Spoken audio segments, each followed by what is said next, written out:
ವಿದ್ಯಾರ್ಥಿಗಳಿಗೆ ಸ್ವಾಗತ. ಈಗ ನಿಮ್ಮ ಅರ್ಥಶಾಸ್ತ್ರದ ಒಂದು ದ್ವಿತೀಯ PUCಯ ಅರ್ಥಶಾಸ್ತ್ರದ ನೀಲನಕ್ಷೆ ಮತ್ತು ಪ್ರಶ್ನೆ ಪತ್ರಿಕೆ ಯಾವ ರೀತಿ ಇರ್ತದೆ, ಅದನ್ನು ನೀವು ಯಾವ ರೀತಿ ತಿಳ್ಕೊಂಡ್ರೆ ಸುಲಭವಾಗಿ 80ಕ್ಕೆ 80 ಅಂಕಗಳನ್ನು ಗಳಿಸಬಹುದು ಅನ್ನೋದನ್ನು ನೋಡೋಣ.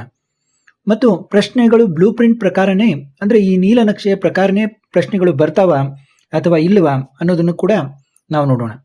ಇಲ್ಲಿ ನೋಡಿ, ಮೊದಲಿಗೆ ನಮಗೆ ಈ ಬೋಧನಾ ಅವಧಿಯ ಬಗ್ಗೆ ಏನು ನಾವು ತಿಳ್ಕೊಳ್ಬೇಕಾಗಿಲ್ಲ, ಇದು ಶಿಕ್ಷಕರಿಗೆ. ಈಗ ನಮಗೆ ಈ ಅರ್ಥಶಾಸ್ತ್ರದಲ್ಲಿ ನಿಮಗೆಲ್ಲ ತಿಳಿದಿರುವಂತೆ ಒಂದು ಸೂಕ್ಷ್ಮ ಅರ್ಥಶಾಸ್ತ್ರ ಪರಿಚಯ ಅಂತ ಇದೆ, ಸಮಗ್ರ ಅರ್ಥಶಾಸ್ತ್ರ ಪರಿಚಯ ಅಂತ ಎರಡು ಭಾಗಗಳಿವೆ ಅರ್ಥಶಾಸ್ತ್ರದಲ್ಲಿ ನಮಗೆ. ಈಗ ಅರ್ಥಶಾಸ್ತ್ರದಲ್ಲಿ ಬಹಳಷ್ಟು ಚಾಪ್ಟರ್ಗಳಿಲ್ಲ.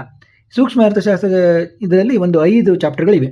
ಇಲ್ಲಿ ಪರಿಚಯದಲ್ಲಿ ನೋಡಿ ಎಷ್ಟೆಷ್ಟು ಅಂಕ ಅಂತ ಇದೆ, ಆಮೇಲೆ ನೋಡೋಣ. ಈಗ ಮೊದಲಿಗೆ 1 ಅಂಕದ 20 ಪ್ರಶ್ನೆಗಳು ಅಂತ ಕೊಟ್ಟಿದ್ದಾರೆ ನೋಡಿ. ಇದರಲ್ಲಿ 10 ಮತ್ತು ಇದರಲ್ಲಿ 10, 1 ಅಂಕದ 20 ಪ್ರಶ್ನೆಗಳು ಅಂತಿದೆ. ಅಂದರೆ ನಮಗೆ ಈಗ ಕ್ವಶನ್ ಪೇಪರ್ನಲ್ಲಿ 1 ರಿಂದ 20 ಸೀರಿಯಲ್ ಆಗಿ ಈ ಪ್ರಶ್ನೆಗಳಿವೆಯಾ? ಇಲ್ಲ. ಇಲ್ಲಿ ಏನಾಗ್ತದೆ ಅಂದರೆ ಕ್ವಶನ್ ಪೇಪರ್ನಲ್ಲಿ 11ನೇ ಪ್ರಶ್ನೆ ಇದೆ, ಅಲ್ಲೇ ನಿಮಗೆ 5 ಅಂಕಗಳು ಬರ್ತವೆ. ಅಂದರೆ ಅದು ಹೊಂದಿಸಿ ಬರೆಯಿರಿ. ಯಾವ ರೀತಿ ಬರ್ತವೆ ಅನ್ನೋದನ್ನು ಈಗ ನಾವು ನೋಡೋಣ. ಈ 1 ಅಂಕದ ಪ್ರಶ್ನೆ ನೋಡಿ, ಇಲ್ಲಿ ನಾವು ಪ್ರಶ್ನೆ ಪತ್ರಿಕೆಯನ್ನು ನೋಡ್ತಾ ಇದ್ದೀವಿ. 2025-26ನೇ ಸಾಲಿನ ಒಂದು ಮಾದರಿ ಪ್ರಶ್ನೆ ಪತ್ರಿಕೆ, ಏನು ಇದರವರು ಶಾಲಾ ಪರೀಕ್ಷೆ ಮೌಲ್ಯ ನಿರ್ಣಯ ಮಂಡಳಿಯವರು ಬಿಡುಗಡೆ ಮಾಡಿದ್ದಾರೆ. ಇಲ್ಲಿ ಭಾಗ ಎ ಅನ್ನು ನಾವು ನೋಡ್ತಾ ಇದ್ವಿ. ಭಾಗ ಎ ಯಲ್ಲಿ ನೋಡಿ, ಭಾಗ ಎ ಅನ್ನು ನಾವು ಯಾಕೆ ಸರಿಯಾಗಿ ಇದು ಮಾಡಬೇಕಂದ್ರೆ, ಇಲ್ಲಿ ನಮಗೆ ಭಾಗ ಎದಲ್ಲಿ ಯಾವುದೇ ಚಾಯ್ಸು ಇರೋದಿಲ್ಲ, ಎಲ್ಲವನ್ನು ನಾವು ಬರೀಬೇಕಾಗ್ತದೆ. ಮೊದಲಿಗೆ ಏನಿದೆ, ಸರಿಯಾದ ಉತ್ತರವನ್ನು ಆರಿಸಿ ಬರೆಯಿರಿ ಅಂತ ಬಹು ಆಯ್ಕೆ ಮಾದರಿಯ ಪ್ರಶ್ನೆಗಳಿವೆ. ಇವೇನಿದಾವೆ 1 ಅಂಕದ 5 ಪ್ರಶ್ನೆ, 5 ಅಂಕ. ಇಲ್ಲಿ ಭಾಗ ಎದಲ್ಲಿ 1ನೇದು ಸರಿಯಾದ ಉತ್ತರವನ್ನು ಆರಿಸಿ ಬರೆಯಿರಿ ಅಂತ. ಇಲ್ಲಿ ನೋಡಿ ನಮಗೆ 5 ಪ್ರಶ್ನೆಗಳನ್ನು ಕೇಳಲಾಗ್ತದೆ. ನಂತರ ಈ ಇದರಲ್ಲಿ ಏನು ಭಾಗ ಎ ಅಲ್ಲಿ 2, ಇದರಲ್ಲಿ ಆವರಣದಲ್ಲಿರುವ ಸರಿಯಾದ ಉತ್ತರವನ್ನು ಆರಿಸಿ ಖಾಲಿ ಬಿಟ್ಟ ಸ್ಥಳಗಳನ್ನು ಭರ್ತಿ ಮಾಡಿ. ನೋಡಿ, ಸರಿಯಾದ ಉತ್ತರವನ್ನು ಆರಿಸಿ ಖಾಲಿ ಬಿಟ್ಟ ಸ್ಥಳಗಳನ್ನು ಭರ್ತಿ ಮಾಡಿ ಅಂತ. ನೀವೀಗ ಸ್ವಲ್ಪ ಒಂದು ನಾನು ಹೇಳೋದೇನೆಂದರೆ, ನಾವೆಲ್ ಥರ ಒಂದು ಕಾದಂಬರಿ ಓದ್ತೀವಲ್ಲ, ಆ ಥರ ಆದರೂ ಓದಿ ಇಟ್ಕೊಂಡಿದ್ರೆ ನಿಮಗೆ ಇಲ್ಲಿ ಗೆಸ್ ಮಾಡಲಿಕ್ಕೆ ತುಂಬ ಸುಲಭ ಆಗ್ತದೆ. ತುಂಬ ಡೀಪಾಗಿ ಓದಬೇಕಂತೇನೂ ಇಲ್ಲ.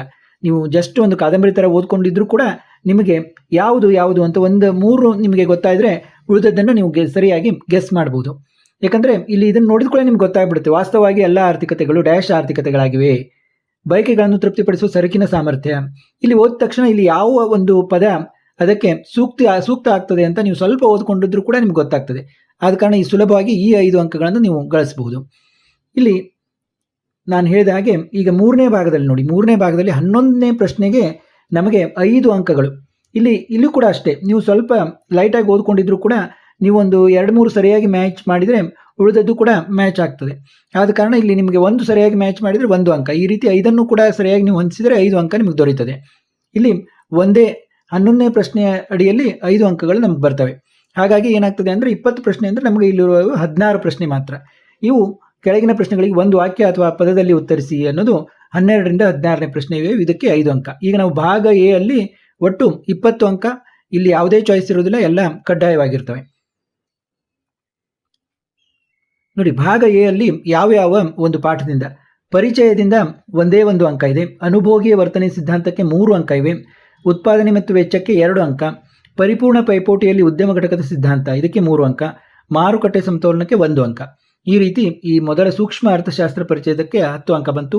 ಇನ್ನು ಸಮಗ್ರ ಅರ್ಥಶಾಸ್ತ್ರ ಪರಿಚಯದಲ್ಲಿ ಕೂಡ ಪೀಠಿಕೆಗೆ 1 ಅಂಕ, ರಾಷ್ಟ್ರೀಯ ವರಮಾನ ಲೆಕ್ಕಾಚಾರಕ್ಕೆ 2 ಅಂಕ, ಹಣ ಮತ್ತು ಬ್ಯಾಂಕಿಂಗಿಗೆ 2 ಅಂಕ, ಆದಾಯ ಮತ್ತು ಉದ್ಯೋಗದ ನಿರ್ಧಾರ 2 ಅಂಕ, ಸರ್ಕಾರದ ಮುಂಗಡ ಪತ್ರ ಮತ್ತು ಆರ್ಥಿಕತೆಗೆ 1 ಅಂಕ, ಮುಕ್ತ ಆರ್ಥಿಕತೆ ಸಮಗ್ರ ಅರ್ಥಶಾಸ್ತ್ರ ಇವಕ್ಕೆ 2 ಅಂಕ.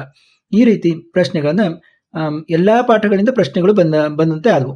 ಆದರೆ ಇಲ್ಲಿ ಅನುಭೋಗಿಯ ವರ್ತನೆ ಸಿದ್ಧಾಂತಕ್ಕೆ 3 ಅಂಕ ಇದೆ, ಪರಿಪೂರ್ಣ ಪೈಪೋಟಿಯಲ್ಲಿ ಉದ್ಯಮ ಘಟಕದ ಸಿದ್ಧಾಂತಕ್ಕೂ ಕೂಡ 3 ಅಂಕ ಇದೆ. ಈ ರೀತಿ ಸ್ವಲ್ಪ ಹೆಚ್ಚಿನ ವೇಟೇಜ್ ಇರುವಂತಹ ಒಂದು ಅಧ್ಯಾಯಗಳು ಈ 1 ಅಂಕದ ಇದರಲ್ಲಿ. ಇನ್ನು 2 ಅಂಕದ ಪ್ರಶ್ನೆಗಳು ನೋಡಿ, 2 ಅಂಕದ ಪ್ರಶ್ನೆಗಳನ್ನು ಯಾವ್ಯಾವ ರೀತಿ ಬರ್ತವೆ. ಭಾಗ ಬಿ ಅನ್ನು ಈಗ ನೋಡೋಣ. ಭಾಗ ಬಿ ಅಲ್ಲಿ ಈಗ ಭಾಗ ಎದಲ್ಲಿ ಮಾತ್ರ ಯಾವುದೇ ಚಾಯ್ಸ್ ಇರೋದಿಲ್ಲ. ಭಾಗ ಬಿ ಅಲ್ಲಿ ಏನಾಗ್ತದೆ ಅಂದರೆ ನಿಮಗೆ ಈ ಸೂಕ್ಷ್ಮ ಅರ್ಥಶಾಸ್ತ್ರ ಪರಿಚಯದಿಂದ 5 ಪ್ರಶ್ನೆ ಕೇಳ್ತಾರೆ ಮತ್ತು ಸಮಗ್ರ ಅರ್ಥಶಾಸ್ತ್ರ ಪರಿಚಯದಿಂದ ನಿಮಗೆ 5 ಪ್ರಶ್ನೆಗಳನ್ನು ಕೇಳ್ತಾರೆ. ಒಟ್ಟು 10 ಪ್ರಶ್ನೆಗಳನ್ನು ಕೇಳ್ತಾರೆ. ಆದರೆ ನೀವು ಬರೆಯಬೇಕಾದದ್ದು ಎಷ್ಟು ನೋಡಿ, ಕೇವಲ 6 ಪ್ರಶ್ನೆಗಳನ್ನು ಬರೆದರೆ ಸಾಕು. ನೀವು 10 ಪ್ರಶ್ನೆಗಳಲ್ಲಿ 6 ಪ್ರಶ್ನೆಗಳನ್ನು ನೀವು ಬರೆದರೂ ಕೂಡ ಸಾಕಾಗ್ತದೆ. ಯಾವ ರೀತಿ ಪ್ರಶ್ನೆಗಳಿರ್ತವೆ ಅನ್ನೋದನ್ನು ಈಗ ಪ್ರಶ್ನೆ ಪತ್ರಿಕೆಯಲ್ಲಿ ನೋಡೋಣ. ನೋಡಿ, ಭಾಗ ಬಿ ಯಲ್ಲಿ ಕೆಳಗಿನ ಯಾವುದಾದ್ರೂ 6 ಪ್ರಶ್ನೆಗಳಿಗೆ ಪ್ರತಿಯೊಂದಕ್ಕೂ 4 ವಾಕ್ಯದಲ್ಲಿ ಉತ್ತರಿಸಿ ಅಂತ.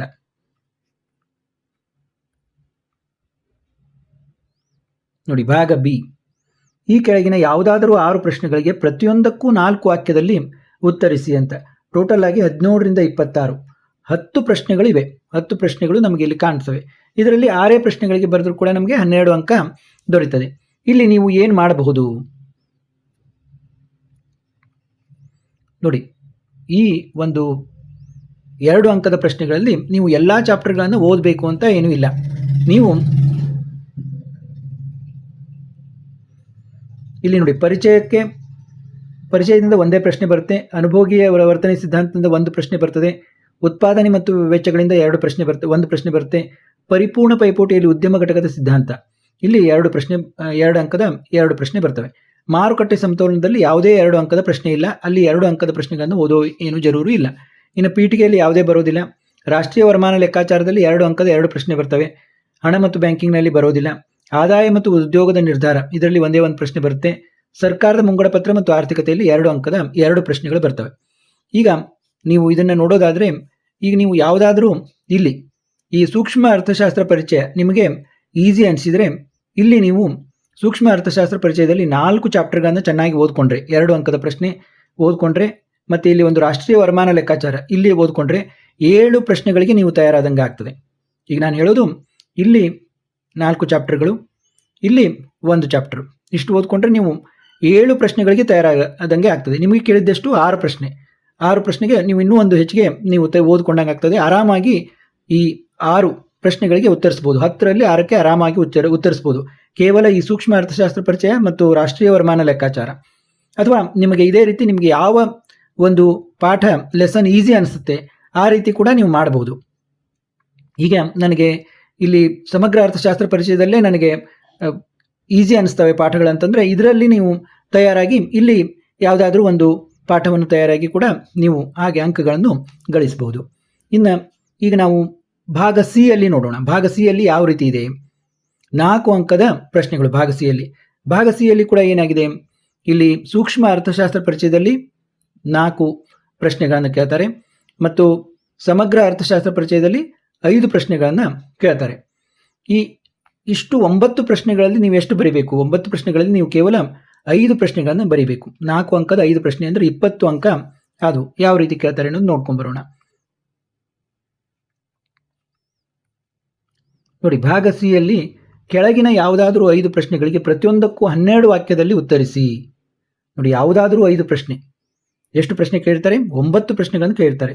ನೋಡಿ, 27, 28, ನೋಡಿ 29, 30, 31, 32, ಹೀಗೆ 35ರವರೆಗೆ ನಮಗೆ ಪ್ರಶ್ನೆಗಳು ಇವೆ.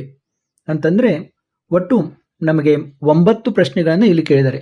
9ರಲ್ಲಿ ನಾವು ಕೇವಲ 5 ಪ್ರಶ್ನೆಗಳನ್ನು ಬರೀಬೇಕು. 9ರಲ್ಲಿ 5 ಪ್ರಶ್ನೆಗಳನ್ನು ಮಾತ್ರ ನಾವು ಬರೀಬೇಕು.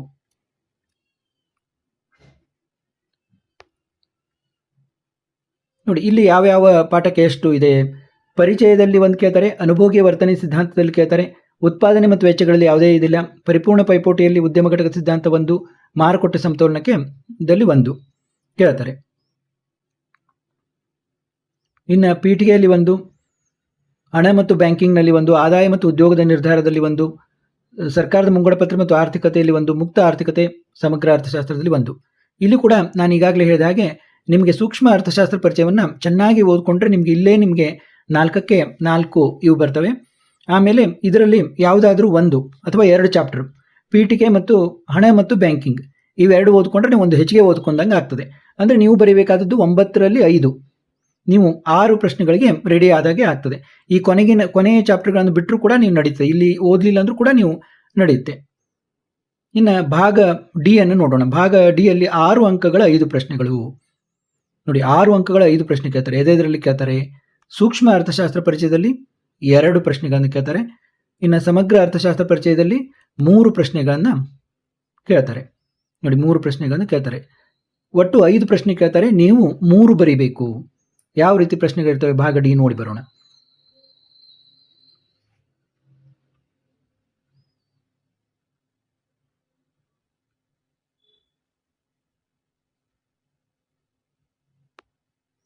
ನೋಡಿ, ಈ ಕೆಳಗಿನ ಯಾವುದಾದ್ರೂ 3 ಪ್ರಶ್ನೆಗಳಿಗೆ ಪ್ರತಿಯೊಂದಕ್ಕೂ 20 ವಾಕ್ಯದಲ್ಲಿ ಉತ್ತರಿಸಿ. ನೋಡಿ, 3 ಪ್ರಶ್ನೆಗಳಿಗೆ ಪ್ರತಿಯೊಂದಕ್ಕೂ 20 ವಾಕ್ಯದಲ್ಲಿ ಉತ್ತರಿಸಿರಿ ಅಂದರೆ ಒಂದೊಂದಕ್ಕೆ 6 ಅಂಕ. ಒಂದೊಂದಕ್ಕೆ 6 ಅಂಕ. ಇಲ್ಲಿ ನಮಗೆ 5 ಪ್ರಶ್ನೆಗಳು ಕಾಣಲಿಕ್ಕೆ ಸಿಗ್ತವೆ. ಇಲ್ಲಿ 5 ಪ್ರಶ್ನೆಗಳಲ್ಲಿ ನಾವು ಯಾವುದಾದ್ರೂ 3 ಪ್ರಶ್ನೆಗಳನ್ನು ಬರೀಬೇಕು. ಈಗ ನಾವು ಯಾವ ರೀತಿ ಇದನ್ನು ಮಾಡ್ಬೋದು ನೋಡಿ. ಇಲ್ಲೂ ಕೂಡ ನಿಮಗೆ ಸೂಕ್ಷ್ಮ ಅರ್ಥಶಾಸ್ತ್ರ ಪರಿಚಯದಿಂದ ನೀವು ಸರಿಯಾಗಿ ಓದ್ಕೊಂಡ್ರೆ ಇಲ್ಲಿ 2 ಪ್ರಶ್ನೆಗಳು ಬಂದ್ಬಿಡ್ತವೆ. ಆಮೇಲೆ ನಿಮಗೆ ಸಮಗ್ರ ಅರ್ಥಶಾಸ್ತ್ರ ಪರಿಚಯದಲ್ಲಿ ಕೂಡ ನೀವು ಯಾವುದಾದ್ರೂ ಒಂದು ರಾಷ್ಟ್ರೀಯ ವರಮಾನ ಲೆಕ್ಕಾಚಾರ, ಹಣ ಮತ್ತು ಬ್ಯಾಂಕಿಂಗ್, ಸರ್ಕಾರದ ಮುಂಗಡ ಪತ್ರ ಮತ್ತು ಆರ್ಥಿಕತೆ, ಇಲ್ಲಿ ನಿಮಗೆ ಯಾವುದು ಈಸಿ ಅನಿಸುತ್ತೆ, ಯಾವ ಚಾಪ್ಟರ್ಗಳು ಈಸಿ ಅನಿಸ್ತವೆ, 6 ಅಂಕದ ಪ್ರಶ್ನೆಗಳಿಗೆ ಬರೀಲಿಕ್ಕೆ ಯಾವ ಚಾಪ್ಟರ್ಗಳು ಈಸಿ ಅನಿಸ್ತವೆ, ಆ 3 ಚಾಪ್ಟರ್ಗಳನ್ನು ನೀವು ಓದಿರಿ, ಚೆನ್ನಾಗಿ ಓದ್ಕೊಂಡ್ರೆ ಸಾಕು, ನೀವು 3 ಅಂಕದ ಪ್ರಶ್ನೆಗಳನ್ನು ಬರೀಬಹುದು. ಇಲ್ಲಿ ನೋಡಿ, 1, 2, 3, 4, 5 ಚಾಪ್ಟರ್ಗಳಿಂದ ನಿಮಗೆ ಪ್ರಶ್ನೆಗಳು ಬರ್ತಾ ಇದ್ದಾವೆ. ಅಂದರೆ 5 ಪ್ರಶ್ನೆಗಳು ಬರ್ತಾ ಇದ್ದಾವೆ. ನೀವು ಯಾವುದಾದ್ರೂ 3 ಚಾಪ್ಟರ್ಗಳು ನಿಮಗೆ ಯಾವ ಸುಲಭ ಅನಿಸ್ತವೆ ಆ 3 ಚಾಪ್ಟರ್ಗಳನ್ನು ಓದ್ಕೊಂಡ್ಬಿಟ್ರೆ ಆರಾಮಾಗಿ ನೀವು ಇಲ್ಲಿ 18 ಅಂಕಗಳನ್ನು ಸುಲಭವಾಗಿ ಗಳಿಸ್ಬೋದು. ಇನ್ನು ಭಾಗ ಇ ನೋಡಿ, 5 ಅಂಕಗಳ 3 ಪ್ರಶ್ನೆಗಳು. ಇಲ್ಲೂ ಕೂಡ ಸೂಕ್ಷ್ಮ ಅರ್ಥಶಾಸ್ತ್ರ ಪರಿಚಯದಿಂದ 2 ಮತ್ತು ಸಮಗ್ರ ಅರ್ಥಶಾಸ್ತ್ರ ಪರಿಚಯದಿಂದ ಕೇವಲ 1 ಬರ್ತದೆ. ಇಲ್ಲಿ ಸಮಗ್ರ ಅರ್ಥಶಾಸ್ತ್ರ ಪರಿಚಯದಿಂದ ಅಂದಮೇಲೆ ನೀವು ಇಲ್ಲಿ 5 ಅಂಕಗಳ 3 ಪ್ರಶ್ನೆಗಳಲ್ಲಿ ಕೇವಲ ಸೂಕ್ಷ್ಮ ಅರ್ಥಶಾಸ್ತ್ರ ಪರಿಚಯ ಇದನ್ನು ಚೆನ್ನಾಗಿ ಓದ್ಕೊಂಡ್ಬಿಟ್ರೆ ನೀವು ಆರಾಮಾಗಿ ಈ ಒಂದು ಸಮಗ್ರ ಅರ್ಥಶಾಸ್ತ್ರ ಪರಿಚಯದಲ್ಲಿ ಯಾವುದೇ 5 ಅಂಕಗಳನ್ನು ಓದಲಿಲ್ಲ ಅಂದ್ರೂ ನಡೀತದೆ. ಒಟ್ಟಾಗಿ ಇಲ್ಲಿ ನಾವು ಈಗ 5 ಅಂಕಗಳ ಪ್ರಶ್ನೆಗಳನ್ನು ಕೂಡ ನೋಡಿ ಬರೋಣ.